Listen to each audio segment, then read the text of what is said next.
Mukhang tama naman ang ginagawa ng marami sa Pilipino spaghetti. Pero napansin mo ba?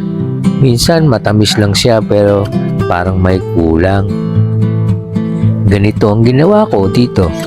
Inuno ko muna ang butter na may konting mantika, tapos ginisa ko ang bawang at sibuyas hanggang bumango at mag-translucent. Pagkatapos inihulog ko ang imported corned beef at dinurog ko siya habang ginigisa. Dito pa lang buo na ang base ng lasa. Nilagyan ko ng mixed mushroom, toyo at paminta. Tapos saka ko inilagay ang spaghetti sauce. Mukhang tama pero mali. Maraming gumagawa nito pag nalasahan na medyo maasim. Diretso agad lagay ng asukal. Mukhang tama pero kapag minadali mo, nauuna ang tamis at hindi na nababalanse ang sauce. Correction, explanation. Ang ginawa ko, hinayaan ko munang maghalo at mag-init ang sauce kasama ang hotdog at evaporated milk. Dito kasi nagsisettle ang asim at lapot ng sauce.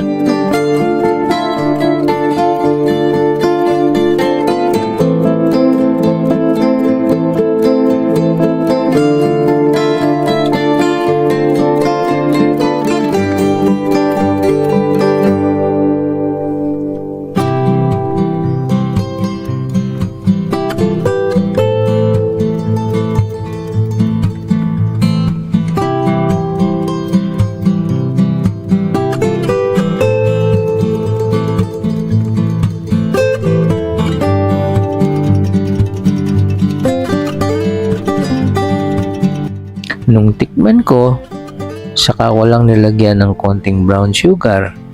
Hindi para takpan ng asim, kundi para ibalanse. Ito yung tinatawag nating tamis sarap na gusto ng Pilipino. Pagkatapos saka ko lang hinalo ang nilutong spaghetti noodles. Hindi ko na ipinakita ang pagpapakulo ng pasta. Importante dito ay ma-coat ng maayos ang noodles habang mainit ang sauce.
Pag nahalo na lahat, hindi pa tapos ang kwento.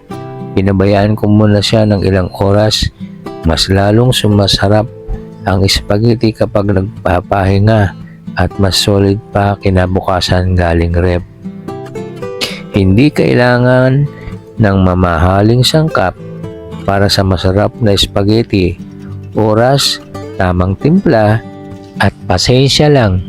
Kung gusto mo ng lutong praktikal at totoo, subscribe ka lang. Plating time na po tayo.